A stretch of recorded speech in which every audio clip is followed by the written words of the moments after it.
Since we are a little bit short of time again, I will make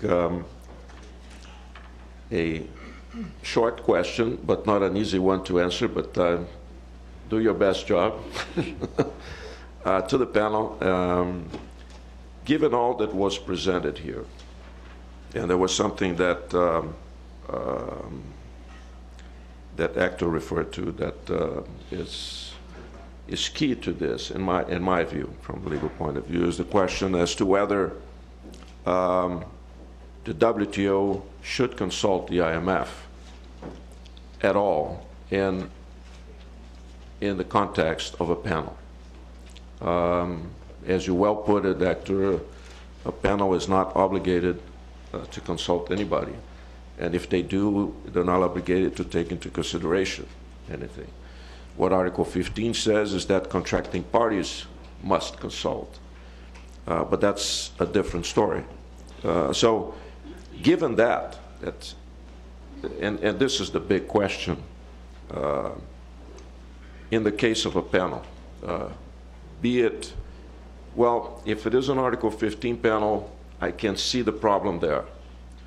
But if we're talking about looking at a complainant that received a countervailing duty as a result of an undervaluation, or better yet, as a predatory currency devaluation, if a panel looks at that, would they be required to consult? Is it necessary to consult the IMF? And would Article 15 at this point have any influence in this case? So I just put it to the panel, and then we'll open for questions from the public. Well, I'll just offer an observation. I think the language of 15.9, the chapeau, begins with nothing in this agreement. Now, you can argue about whether that applies only to the agreement as it existed when that provision was drafted, or it encompasses the entire WTO, which was embellished over the years, including the single undertaking. But I think that would make it very difficult for a panel in a situation in which I think the respondent argued that 15.9 was relevant to their defense. And in that circumstance, I think it would be pretty hard for a panel to work around the language of 15.9 to say that it doesn't even have to consider the views of the IMF. I think, to me, that would be difficult. Let me jump in on that. I agree basically with what Michael has said, but I insist there's a very sharp distinction between the use of the word frustration and the use of the word manipulation. So certainly as a political matter, the WTO should consult with the IMF, but that does not mean that the IMF determines whatever it says.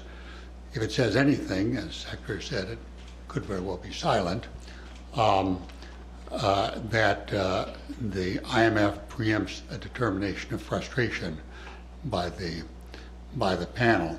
And I want to add, just this is ad-libbing to the basic question, but I think the phrase exchange action, which Hector emphasized, includes inaction. Inaction when the market drives the exchange rate too low. It's well known that countries intervene to stabilize exchange rates, and if a country decides not to intervene, I think that's exchange action. Thank you. Well, I basically agree with my two colleagues, Michael and Gary.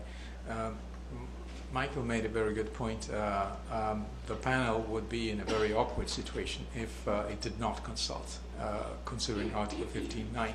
I would say that if it did not consult, I can see a case against whatever the panel comes out with on the basis of Article 11 of the dispute settlement understanding, which is the obligation of the panel to make an objective assessment of the case. So I see it very unlikely that the panel would not consult, and I would argue that it will consult. Now, if the panel is going to get an answer, that's another question. I believe that I wouldn't be waiting for an answer from the IMF, other than maybe repeating what the Article 4 last report may say. And just to bring a case, in 2007, after a lot of work, we did approve a decision on bilateral surveillance, and the decision was never applied. It was never applied precisely because it required a determination of fundamental misalignment. And it was shelved because there was a political issue there. And Daniel was there and stayed there after I left, and he can say. So that decision had to be replaced, and then it was applied. So I would say I wouldn't wait for an answer. All right, we're open to questions. Come on, I'm sure there must be questions. Sherman Robinson from International Food Policy Research Institute. There's something odd about trying to get the WTO, which, as all of you have mentioned, is a very micro-focused institution, to be dealing with exchange rates. Let me just hit on one. What would be the remedy from the WTO if you did say there was an exchange rate misalignment of some kind, or a willful one? The WTO works by panels, commodity by commodity, but the inherent implication of an exchange rate is hitting all sectors all at once. You're going to do a general, it's like as if you had like a general tariff that you're doing. So it's going to affect all your export industries. I don't see how you can determine damage. Doing it sector by sector simply doesn't work. They don't add up. The damage to all the sectors is not the sum of the sectors analyzed one at a time. I don't see how your panels could do anything to determine damage properly. Can I leap in on that, Aluisio? The way Sherman has framed the question assumes that a country such as Brazil brings, they could throw in the kitchen sink and bring in Article 22, 23, 15, agreement on subsidies and countervailing measures, to the WTO as an offensive issue. But what Vera and Aluisio put together is a much better approach, which is that a group of countries who are offended by these undervaluation practices initiate their own respective countervailing duty cases against the offender or offenders. And then it's up to the offender to bring a defensive case in the WTO. The beauty of that is it's going to take 3 years or more. And all that time, the countervailing duties run. And there's no, at least in historic WTO practice, there's no, refund of countervailing duties which were found to be improperly applied. So the money is paid. And further, if you get a number of countries going against an offender, then the offender might very well enter into the negotiations which are outlined in what Aluisio has written and what we've written to have a new code of practice in this area. So that maybe, Sherman, the answer is that at the end of the day you get a code and it's self-disciplining, and in the meantime the country sees that its approach is developing quite a bit of opposition in the world community, and it reforms its approach. So it's not the money amount of the remedy that's at stake. I would add to that. You're not allowed to do a countervailing duty that's in excess of the damage. Who says you get a countervailing duty? Candidate Romney said he'd do it.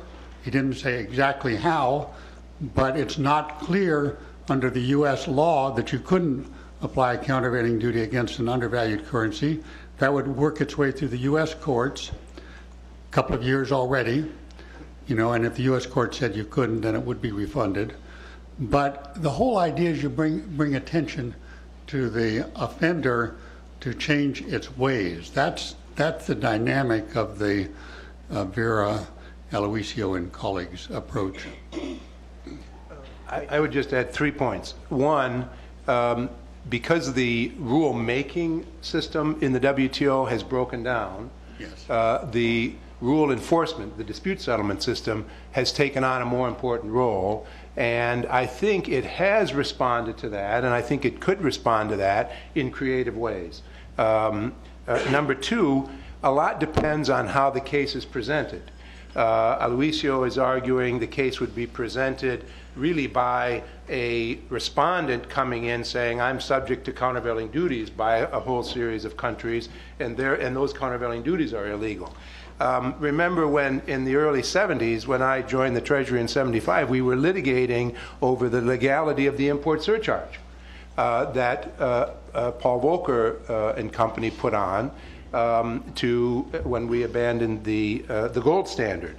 It's conceivable that countries could design a safeguard system, a special safeguard system to deal with particularly egregious cases of either manipulation or misalignment, and particularly serious impacts on a sectoral or individual economic basis, part of their economy. So it might be very, very targeted. If it were teed up that way, the DSS would have to think of it in those terms. And ultimately, there is always the possibility of a settlement. The WTO very much favors negotiated resolutions of cases, and so you could conceivably see cases brought that would lead to a negotiated solution, perhaps on an ad hoc basis, perhaps even on a more broadly constructed basis. Aluisio, Could I just wanted to quickly interject on this debate. I think of my predecessor here and Gary. So Pablo Bentes, Steptoe, and Johnson formerly with the appellate body of the WTO. Gary and the previous debater were slightly talking past each other, because even countervailing duties, Gary, under domestic level, are premised on a subsidized product. So the point that the colleague here raised continues to be relevant, even in a situation where you would have a concerted action by a number of countries at the domestic level, which could be potentially challenged at the WTO. You would still have to define at that level what is the subsidized product. And that will be the case if you're doing at the domestic level, or if you're doing a serious prejudice claim under Part 3 of the SCM agreement. So I think the point he was raising, rather, was a question of remedy.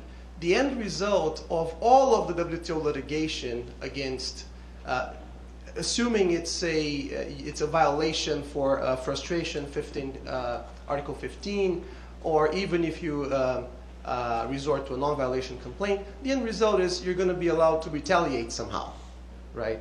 And retaliation essentially will take the form of some sort of surcharge on imports, which is something you don't have even to bother go through litigation to do. Article 28 of the GATT is there, so if there's political will to do so, all you have to do is show up and say, look, my bound tariffs are no longer reflective of what I negotiated, and that, of course, will trigger a whole sale renegotiation of tariffs. We've seen Ukraine just doing just that recently. So I think you and the colleague were talking about different subjects. This notion of subsidized product is one thing. Remedy, which is the point he raised, is a different topic. Thank you. Thank you, Pablo. Could I say something Yes, about please, about something that maybe here an assumption that I would like to challenge a bit, which is that an undervalued currency is a subsidy to the exports. It is mostly that, but it depends very much on how integrated those exports are into world value chains. The WTO has made a very strong case about the point that on this, that if the exporter is basically processing imports and just adding to those inputs value added mostly through local labor, and that's a fraction of the cost of the imported inputs, the equation is not so simple as to prove that an undervalued currency would provide a subsidy. Indeed, it would make all the inputs more expensive. So, of course, it depends what products are you thinking about, but bear in mind that the more integrated into a international value-added change, the more difficult it will be to prove the link between a supposedly or purportedly undervalued exchange rate and an export subsidy. Adam, please. I am here to say two things. First, an enormous thank you to Aluisio, to Gary, to Hector, and to Mike. It is rare that we have lawyers of such astute economic and policy wisdom, and we are delighted to have assembled them. This is exactly the kind of interdisciplinary input this conversation and this institute needs, so thank you very much. And second, my favorite statement of the day, this panel is coming to a close. Luncheon is ready on time. I would encourage everyone in an orderly, non-trampling fashion to proceed to the back of the room after thanking our speakers for the last hour.